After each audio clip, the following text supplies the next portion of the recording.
Narcissist, nemesis. Who's a narcissist enemy? I mean, their true villain. We're going to go over that. And if you're one of those that was a scapegoat, and then understand you've always been the goat. It's just educating yourselves into your position. It was already yours. In fact, narcissists saw this in you before you see it in yourself. But now, reverse narcology,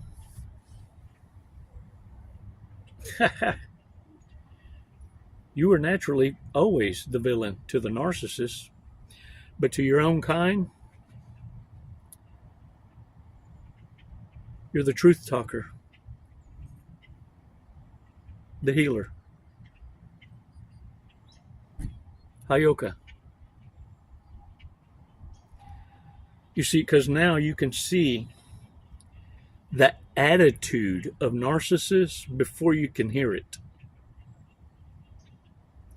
You have an incredible insight. You can see the attitude in narcissists before you hear it. That's how quickly you can size it down. You now see with divine eyes before the lie is even spoken. You expose the underground economy. Now, we're going to talk a little bit about that. As Richard Grandin says, they're useful idiots.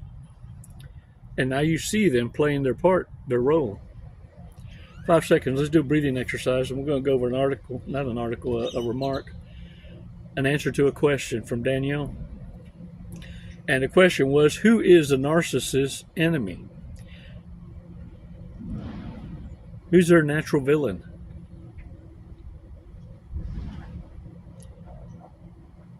It's you. But we're going to descriptious it by definitions so that you can understand it more deliciously, better, bestest. Can I get a what? All right, let's do this breathing exercise, though. It's going to take 5 seconds, 5 Mississippis. Breathe in deep and then release together. Because it's never healthy to hold a fart. No. I'm not a doctorologist. 5 seconds. Come on.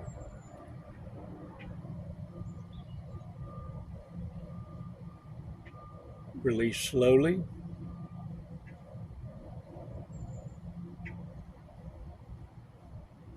All right, shake it off. Ooh, y'all. That underground economy, let me tell you something. I've been paying attention to some of these shorts and some of these YouTube content creators that have been exposing. You have rogue independent journalists out there, Gen Zers that are truth talkers and they're fearless, man. Fearless, going up into the devil's playground and exposing certain truths that narcissists don't want people to know about. And one of the things that they've been exposing is these useful idiots. Yeah, they're paid protesters, paid demonstrators. They will protest and demonstrate or show opposition to whatever it is you're paying them to show opposition to. And depending on the level of devil that you're wanting, you pay accordingly. Yeah, they have their own like apps and shit to advertise that this is what they're guns for hire. And it's providing a reprobate economy.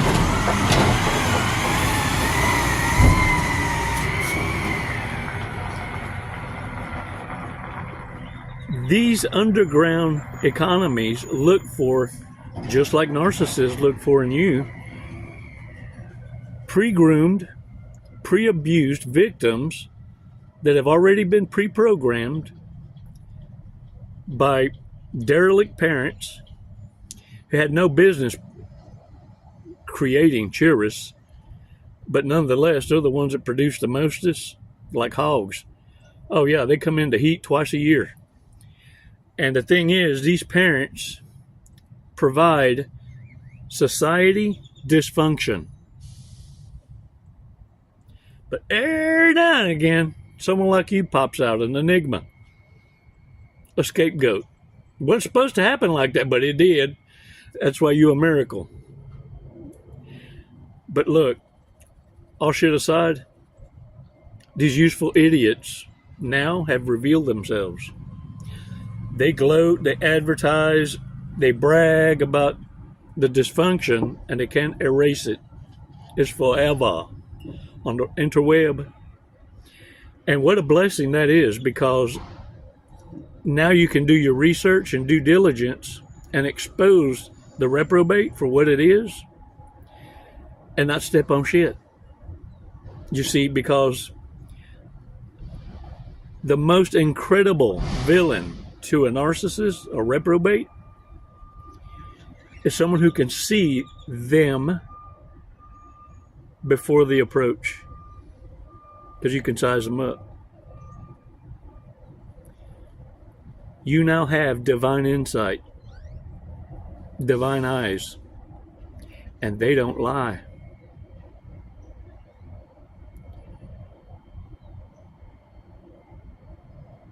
Man, what a rush, huh?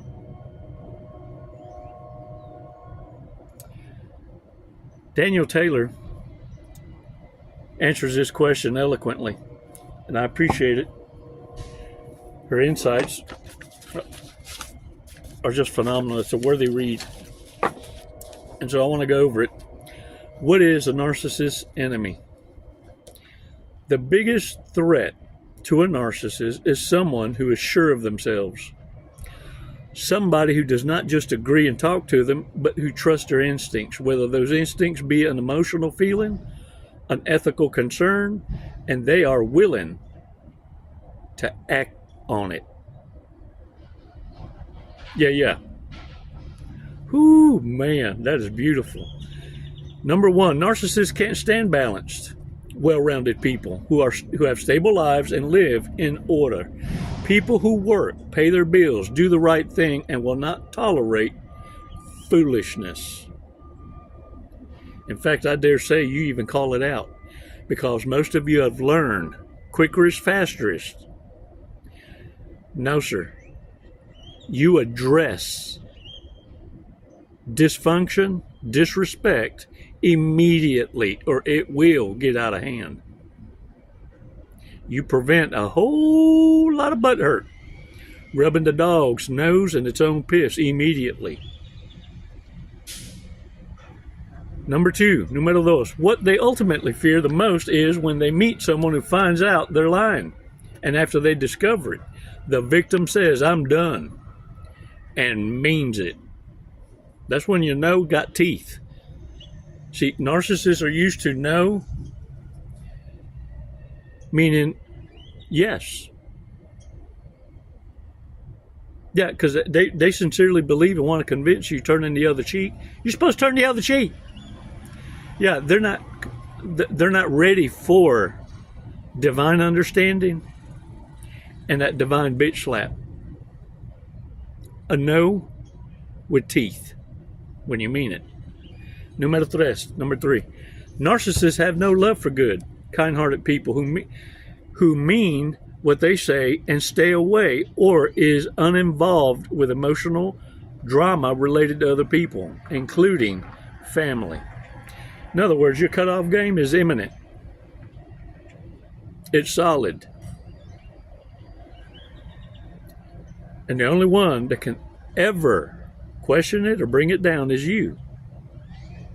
Well, that will never happen. Not when you come into this awareness. Number four. Narcissists have major problems with people who keep their word and genuinely care about others, especially about kids, the children, and the family. This makes them very nervous. Yeah, I grant you for a fact. Number five, they despise anyone who can refuse them and follows through with leaving they nasty asses. Okay, she didn't say it like that. I added to it. Danielle's cleaner in her discourse. I'm just adding some sabor. Sabor? No Spanish word. Sabor. Flavor. Number 6. A narcissist's worst nightmare is a partner who not only talks, but does something like, I'm leaving, and then actually does it. Ooh, they don't point the finger and go, there's the door. They show themselves out the door. Oh, you can have this. See ya. Deuces. Number 7. Narcissists fear people who stick to their values and uphold commitments. Narcissists fear people who stick to their values and uphold commitments. Remember what I told you about narcissists only respect what they fear? Yeah. Well, have them also do it from a distance. And this is how you're doing it. So stop what you're doing and look at me. Hold the line. No is a complete sentence. Did you know that? Number 8. The fact is only 10% of people live by their promises, and narcissists can't handle that. Because when they run into a warrior like you, that kind of ego death is never forgotten. In fact, it discombobulates them so much that they start making bad decisions from that point forward, and their world comes crashing down. In fact, they think you're casting spells on them. You've cursed them.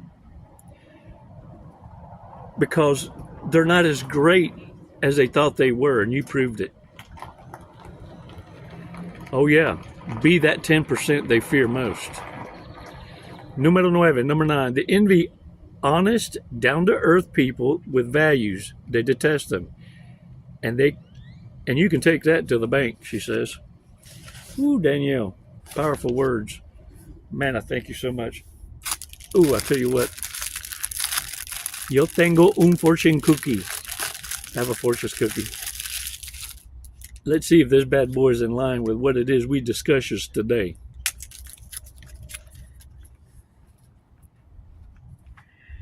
All right. And it reads, new adventures will have excitement waiting for you. New adventures will have excitement waiting for you. Yeah. I likes that. I'm keeping it short today, y'all, because I'm taking NyQuil bedtime. And I'm a cheap drunk. And I don't want to be taken advantage of. Because I have a lot of watery bookers. Let me give you your lotto numbers for you can win, okay? 50, 49, 28, 11, 43, and 40. Hold the line. Mírame. Mírame. Look at me. Proud of you. Les mando bendiciones. I send you blessings. Hold the line. Because one of the things narcissists absolutely rage over is your love of the Most High and having a moral compass that holds you accountable, but also blesses you for your obedience. And the only one that can sabotage that relationship is having a relationship with a narcissist. That's why I'm proud of you. It's never goodbye. It's always until next time, warriors. Namaste.